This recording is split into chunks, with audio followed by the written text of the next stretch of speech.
السلام علیکم ورحمۃ اللہ وبرکاتہ۔ ناظرین، استقبال ہے آپ کا ہمارے چینل الاخبار میڈیا پر۔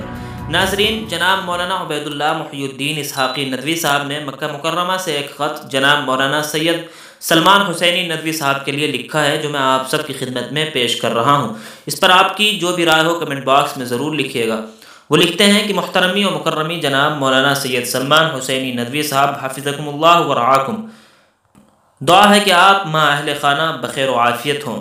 نماز عصر کے بعد مسجد میں بیٹھے آپ کی یاد آنے لگی اور تقلبات زمانہ نے آنکھیں اشکبار کیں، پھر خلوص دل سے تڑپ تڑپ کر رو رو کر آپ کے لیے دعائیں کی۔ میں حرم شریف سے تحریر آپ کی خدمت میں ارسال کر رہا ہوں، اس امید پر کہ شاید آپ اس پر سنجیدہ غور فرمائیں۔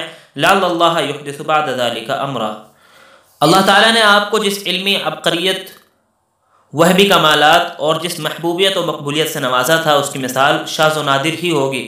آپ کے اقبال کا ایک ایسا دور تھا کہ آپ کا طوطی بولتا تھا، آپ دلوں پر حکمرانی کرتے تھے، آپ کے زور خطابت سے عوام و خواص مسحور رہتے تھے، آپ کی قوت گویائی پر عشعش کرتے تھے، آپ مسلم پرسنل لا بورڈ کے مختلف اجلاس میں لاکھوں لاکھوں کے مجمع سے خطاب کرتے تھے۔ آپ کا ایک طویل عرصہ حیات عظیم محبوبیت و مقبولیت کا گزرا ہے۔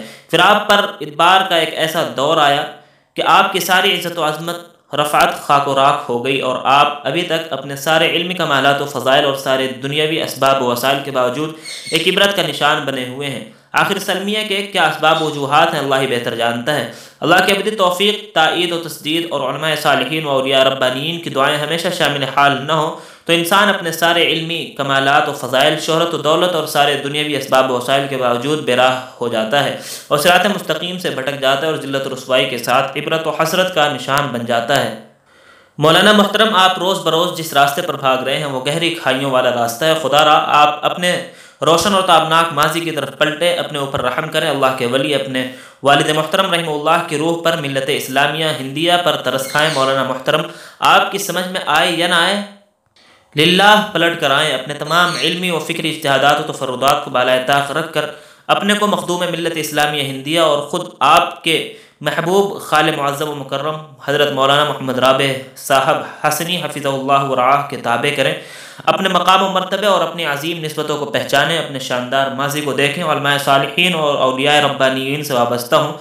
آپ کو درگاہوں کے چکر کاٹنے اور در بدر پھرتے اور ایرو غیروں اوباشوں کے ساتھ اٹھتے بیٹھتے بہت دلی دکھ ہی نہیں بلکہ آنکھیں بے ساختہ اشکبار ہو جاتی ہیں۔ اللہ کا واسطہ آپ پلٹ کر واپس آئیں، آپ اپنے محترم و مکرم و مخدوم ماموں اور بڑوں اور اپنوں سے وابستہ ہو جائیں، اسی میں آپ کی دنیاوی اور دینی اور اخروی سعادت اور دارین میں آپ کی عزت و عظمت و رفعت ہوگی۔